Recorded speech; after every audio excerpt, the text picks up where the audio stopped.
ጸሎታችንን ልመናችንን ካቀረብን በኋላ አንድ ጸሎት መጸለይ እንችላለን። ፈቃድህ ቢሆን ይሄን አድርግልኝ ልንለው እንችላለን። ስንጨርስ ጌታ ሆይ የኔ ፈቃድ ሳይሆን ያንተ ፈቃድ ይሁን። ይችን 3 ጊዜ በፍጹም እምነት ብትጸልዩት ለኛ የሚጠቅመንን ነገር ያለመነው እንኳን ቢሆን ስለዚያኛው ጸሎት እግዚአብሔር ይሰጣል። የጸሎት ሰፊው ይዘት ይቅርታ መጠየቅ ነው እግዚአብሔር ስለበደላችን እና በዚህ ውስጥ ግን ስላለፈው በቀላሉ ነው ይቅርታ የምናገኘው። በነገራችን ላይ ከዚህ በፊት ስለፈጸምነው በደል እግዚአብሔር ፍጹም ቸር መሐሪ ደግ አምላክ ለማማር እንደ እግዚአብሔር የሚቸኩል የለም በመጽሐፍት እንደተጻፈ። ትልቁ ችግር ግን ምንድነው? ያንን ኃጢአት ደግመን እንሰራዋለን። ከዝሙት አላቀኝ የሚል ሰው ወደ ዝሙት ከሚወስዱ ተግባራት ውስጥ ዋናዎቹ ማድረግ አለበት።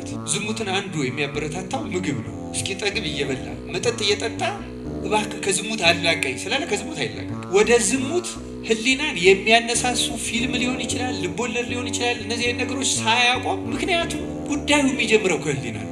ህሊናውን ይህን የሚያስታውስ የሚቀሰቅስ ነገር እያለ ከዚህ ጾር ስለሆነ ከነፍሱ የተጣበቀ ስለሆነ ነፃ መውጣት አይችልም። ከጸሎቱ ጋር የሚሄድ ተግባር በጣም መሰረታዊና አስፈላጊ ነው። ሰውነቴን እኔ ልጠብቀው አልችልም። ኃጢአትን ከኛ ነቅሎ የሚጠላት መንፈስ ቅዱስ ነው። እሱ ያን ካላደረገ በቀር አንድ ሰው ተጋድሎ እንኳን ቢያበዛ በቀን 2000 ቢሰግድ እስከ 11 ሰዓት አይደለም በ2 ቀን 1 ቀን ቢጾም ያለ እግዚአብሔር እርዳታ ያችን ቤት ነፍሱን ሊሰራት አይችልም።